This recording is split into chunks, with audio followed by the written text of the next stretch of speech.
I am Anne Gray, and I will be helping to lead our service today. I was raised in Ann Arbor, Michigan, by two semi-pagan agnostics and a diverse and loving extended family. Summer and winter solstice celebrations combined with holidays from many traditions throughout my childhood, including the Native American legacy that comes through my mother and her mother before her. When Reverend Jen spoke this spring about how respecting the interdependent web of existence can be a strange or new concept for some people, I felt an appreciation that such a value was an integral part of how I was raised, mixed with a sadness that many other people see things so differently. York has been very different from any other place where I've lived. Living here has been a challenge for my whole family. I've done a lot of volunteering and social justice activism, trying to figure out where I might fit in, and I joined the UUCY because I needed to deepen community connections to others here and to make time for reflection and renewal for myself. Two parts of my life that always renew me spiritually are music and nature. So I joined the choir, and sometime later I joined the Green Action Team. The Green Action Team is one of the social justice teams here at the UUCY. We meet on the third Thursday of each month, mostly by Zoom so far this year, and all are welcome. You can contact the team between meetings at green@uucy.org. The Green Action Team is working to identify action steps we can take to respond to climate change and how it is impacting the interdependent web of all existence, of which we are a part. There are actions that can be taken individually, locally, and globally.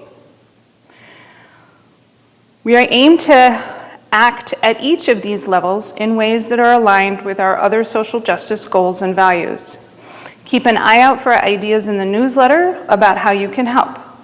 We hope all of you will engage with these ideas, share ideas of your own, and help us choose what to do as a congregation.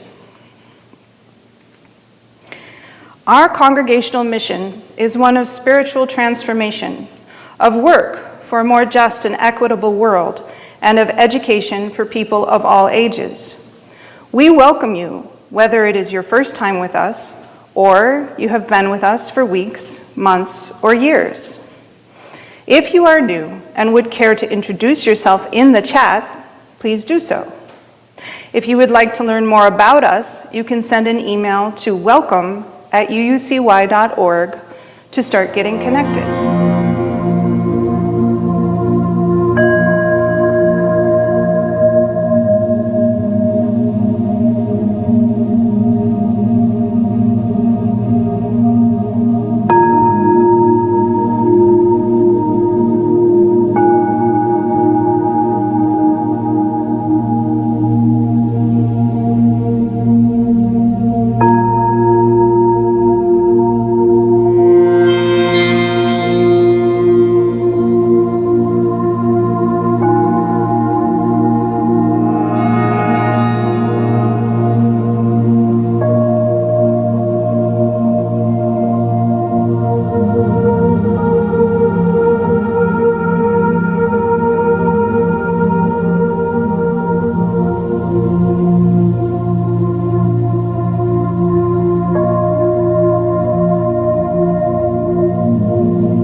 We now light the chalice, the symbol of our living faith.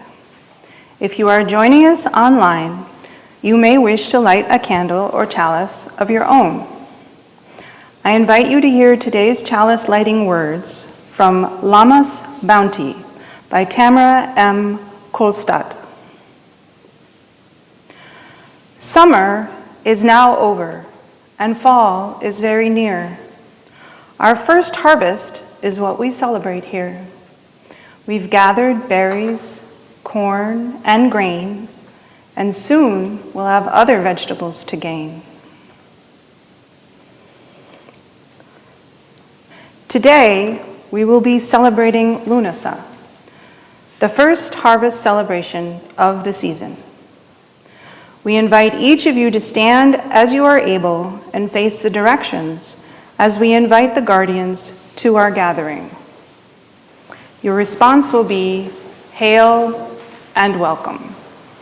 Guardian of the East, Spirit of Air, we invite your open-minded practices, mental clarity, to join our gathering. Hail and welcome. Guardian of the South, Spirit of Fire, we invite your motivation and transformation to our gathering. Hail and welcome. Guardian of the West, Spirit of Water, we invite your sensitivity and empathy to our gathering.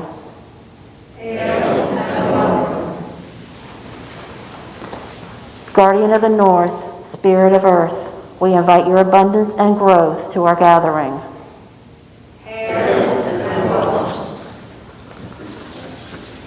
We invite the Lord and the Lady.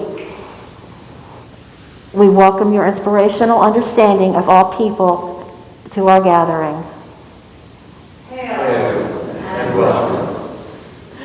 Today we celebrate Lammas, one of the 4 fire Celtic Sabbaths. It is the time of the first harvest. Traditionally, this would be a harvest of wheat. In many communities, the first cutting of wheat is honored. The practical side of this honoring is that the first harvest is a good indicator of the year's harvest and how difficult it may be to get through the winter months. Good morning, everyone. My name is Matthew Shinneman, and for one final Sunday, I am your Director of Lifespan Faith Development. It has been an honor to be with you all this past 4 years, and I offer you one last final story. This story is called Megan's Lammas, and it was written in 1996 and gives kind of a nice peek into the world of what Lammas celebration or Lumasa celebration might be. Now, once upon a time, there was a little girl named Megan, and she lived with her mother Elizabeth and her father Michael, her brother Corwin, and of course her cat Starweaver. And one day, Megan was helping to do the grocery shopping with her mother, and they were buying ingredients to make bread. So there was yeast and flour and molasses, and Megan was very excited because she was going to get to make the bread to celebrate Lammas. Some Christians also call it loaf mass, hence bread, a loaf of bread. So, as Mary just told us, this celebration was a celebration of the harvest. And so she helped her mother harvest the ingredients and bring everything in, and soon they were headed home to bake the bread. "Mommy," she asked, can we make a loaf for Cindy and Mrs. Hanson?" And her mother, Elizabeth, nodded. "I think that's a great idea. We're going to make a loaf for each of them, and 2 for our coven, and then maybe a loaf each for Nana and Gamaliel and Grandpa Scott. How many loaves will we need to make then?" So Megan thought, and she counted, and she said, "Well, 2 and 2 is 4, and then another one is 5, and then another one is 6. We need to make 6 loaves." And her mother laughed and said, "That is correct. So when we get home and get ready, we'll make those loaves." So they unloaded the groceries, they got there and started setting out all the ingredients. But she wanted to wait for her brother Corwin, so she decided to make some cards for all of her friends, for her best friend Cindy and for Mrs. Hanson, who lived down the street. So she made a card for her Nana, and she made one for Gamaliel and Grandpa Scott, and Corwin still was not home. So Megan sighed. and her cat, Starweaver, jumped up into her lap and started to purr. Megan said, I feel like Corwin will never be home.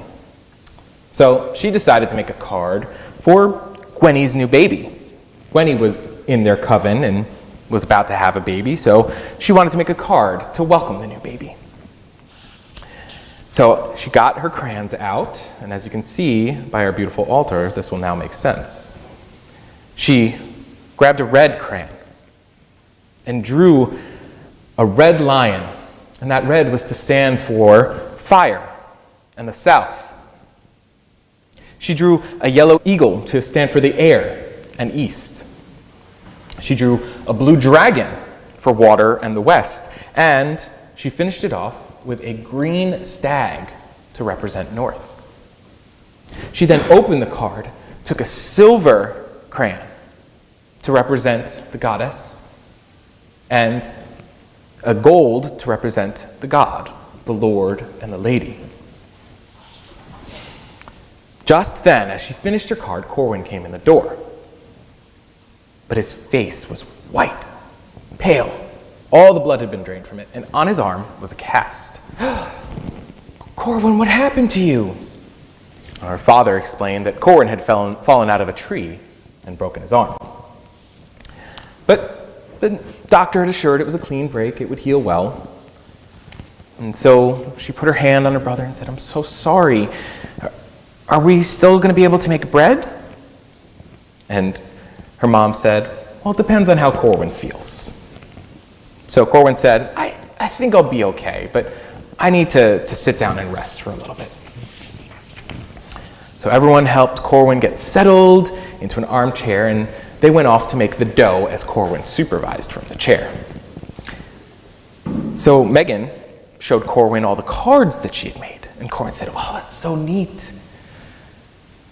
I think I'm going to make one for Gwenny's baby too, but not right now. I think I need to take some medicine and lie down. So Corwin went off to his bedroom, our parents were off in another room, and Megan felt all alone. So she decided to make one more card, one for Corwin, to help him feel better. And she finished, and the dough still was not ready. But finally, she looked at the timer and it was about to go off, and she called her parents into the room and said, it's time, we get to bake bread. And her mother laughed and said, not quite yet. We have to punch the dough down first and then let it rise again. So Megan sighed, how much longer? And her mom showed her the timer. So she tried to think, what could she do? She'd already made cards for everybody. She'd made cards for her best friend, for Corwin. She'd even made it for Gwenny and the new baby. She decided she was going to make gifts. She went to the recycling bin and grabbed 2 jars. She was going to create gifts both for Corwin and for Gwenny's new baby. And she went to her father in the workshop and asked, can you make some slots in the top of the lids of the jar? I'm going to make some saving cans for Corwin and for Gwenny. That's a great idea. So you go, her father, go decorate those jars, and I'll finish the lids, and when you're done, the lids will be ready. So she took her jars up to her room, and she decorated them all sparkly, and she used yarn to wrap them up, and she took the lids from her father, put them back, and decided she had to decorate the lids too.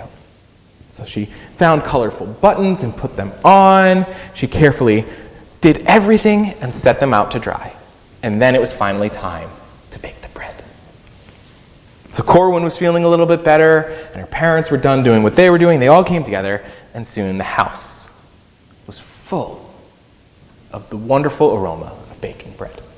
For any of you here who have baked bread, you know how wonderful that smell can be, assuming you don't burn it. And soon it was Lammas, and they put the bread on the altar with the grain, and they met in their circle, their coven, but Gwenny wasn't there because she was off having her baby.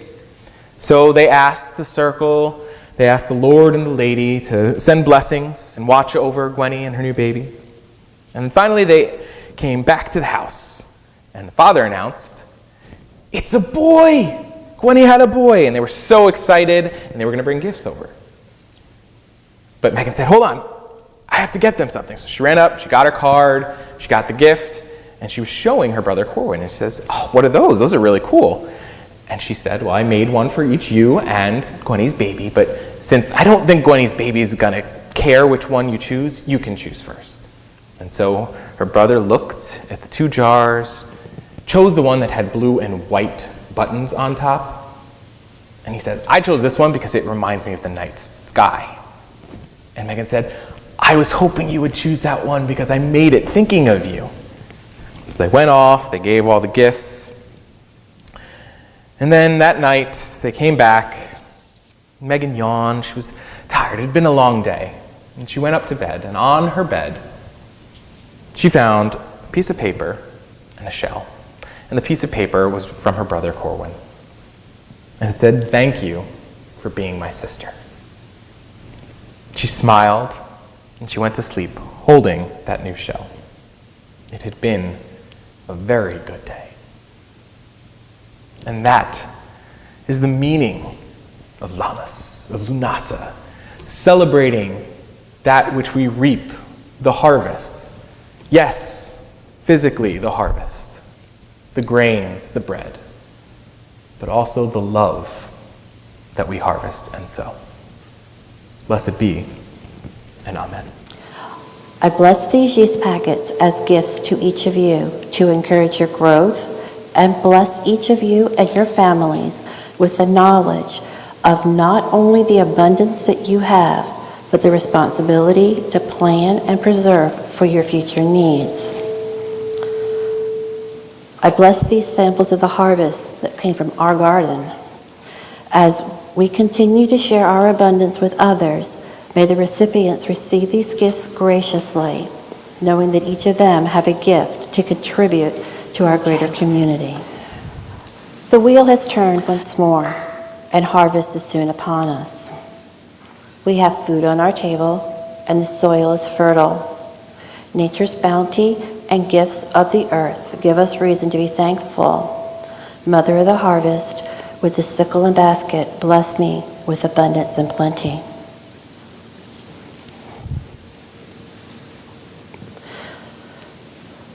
Think of what the wheat symbolizes.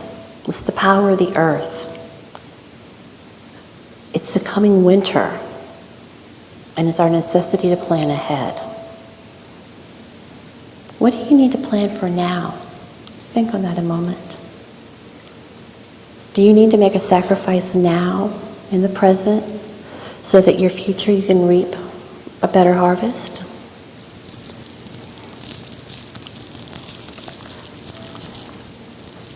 This is really dry.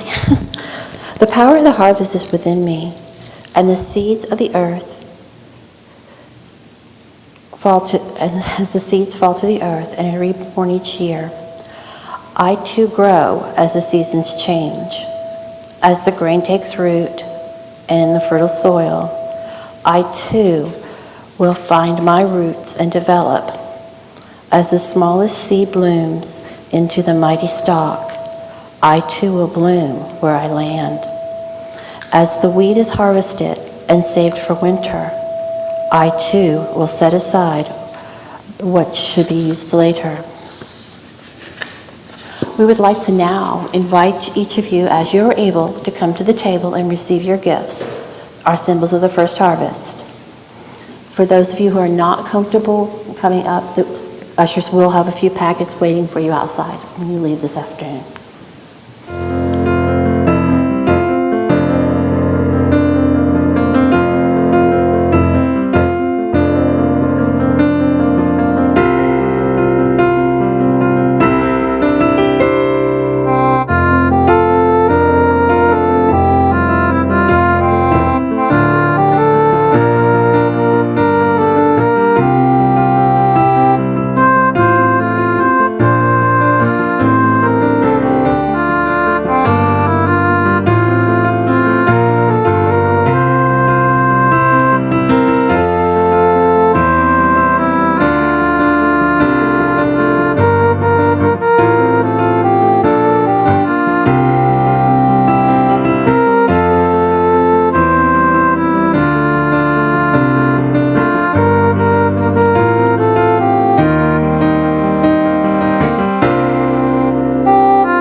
Thank you. The bounty is here for all of us, and we are so blessed. Our ritual has now concluded. I'm going to do something I don't ever do, a little bit of kind of preaching, a little bit of education. That's what the reason that I want the Earth-centered group to come in is to educate and to learn. A Sabbath, it's a holy day. It's celebrated in many ways and depending on a person's personal tradition. These different traditions are sometimes referred to as paths. Earth-centered spirituality group here in York does not prescribe to a single path. It is our desire to provide a safe space for learning and exploration. As we go forward into the fall season and the school and the RE year begins, we would like to first announce that our Earth-centered spirituality group has taken a name, Weeping Beech. We want to honor our tree. As the year does begin, and we are going through a great transition with Matt leaving, we would like to be offering a small group study. It's something that CUPS, Covenant of Unitarian Universalist Pagans, has put together. It's based on this book, and they've done the initial alpha test. We would be the beta guinea pigs, but we have been authorized to do that. We just have to wait and find out when we can do this as far as the church's calendar. This year, working with Helen Haglio, RE Chair, along the lines of the sixth core belief, the spiritual teachings of the Earth-centered traditions will be celebrated, the sacred circle of life, and instructing us to live in harmony with the rhythm of nature. We will be incorporating the Wheel of the Year and celebrations of the 8 Sabbaths in the RE program. It is my goal to start holding moon celebrations again. New moon celebrations will be times of reflection, quiet fellowship. Full moon celebrations will be more interactive and vary from month to month. Weeping Beech will continue to meet monthly on the second Monday of the month in the parlor from 6:30 to 8. All are welcome. I've also placed out in the lobby literature that came from the UUA concerning paganism and the UUA. Okay, we are now going to release the guardians and continue with the rest of our Sunday service. As you are able, please stand and face each direction as we bid each guardian farewell. Our congregation's reply will be, leave if you must, stay if you like. We thank the lady and the Lord for your attendance. We bid you farewell. Leave if you must, stay if you like. Guardian of the North, thank you for your attendance. We bid you farewell. Leave if you must, stay if you like. Guardian of the West, thank you for your attention, or for your attendance. We bid you farewell. Leave if you must, stay if you like. Excuse me. Guardian of the South, thank you for your attendance. We bid you farewell. Leave if you must, stay if you like. Guardian of the East, we thank you for your attendance. We bid you farewell. Leave if you must, stay if you like.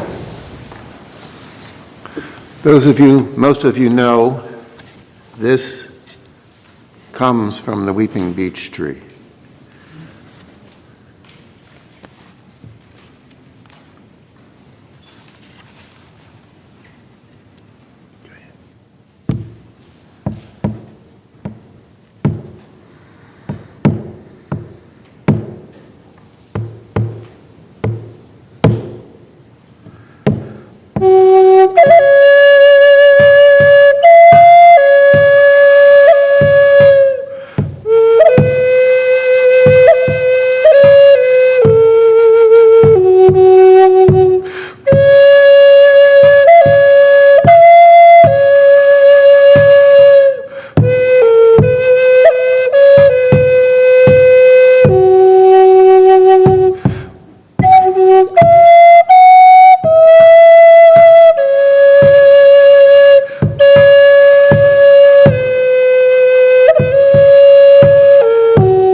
Please join us now in extinguishing our chalice and your home chalices or candles, if you have lit them, with these words.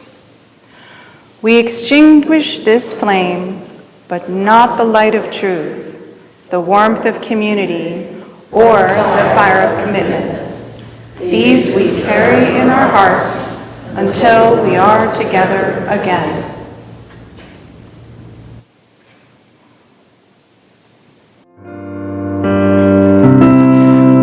We extinguish the chalice here, so that it might glow gently in our hearts. May it light your path as you leave this place. May it guide your way until we are together again.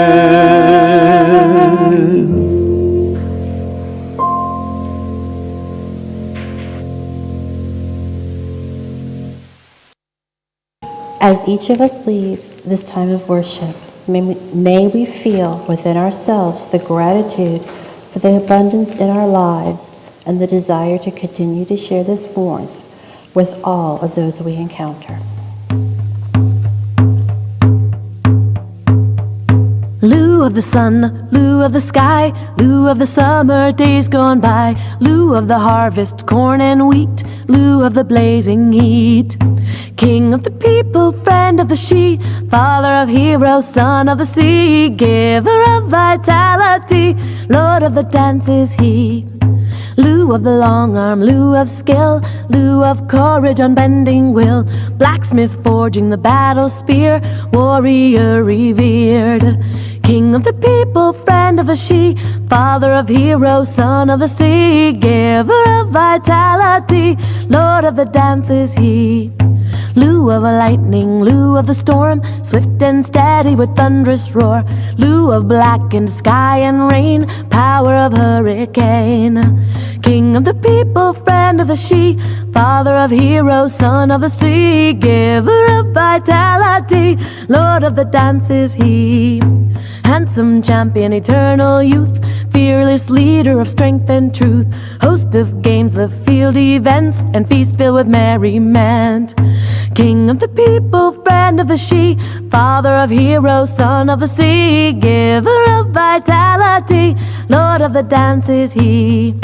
Masterful bard, honey-tongued, musical Lou, the shining one, plucking harp strains of sorcery, golden poetry. King of the people, friend of the she, father of heroes, son of the sea, giver of vitality, lord of the dance is he. Lou of the sun, Lou of the sky, Lou of the summer days gone by, Lou of the harvest, corn and wheat, Lou of the blazing heat.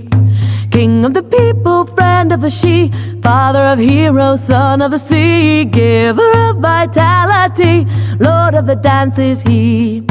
Lord of the dance is he. Lord of the dance is he.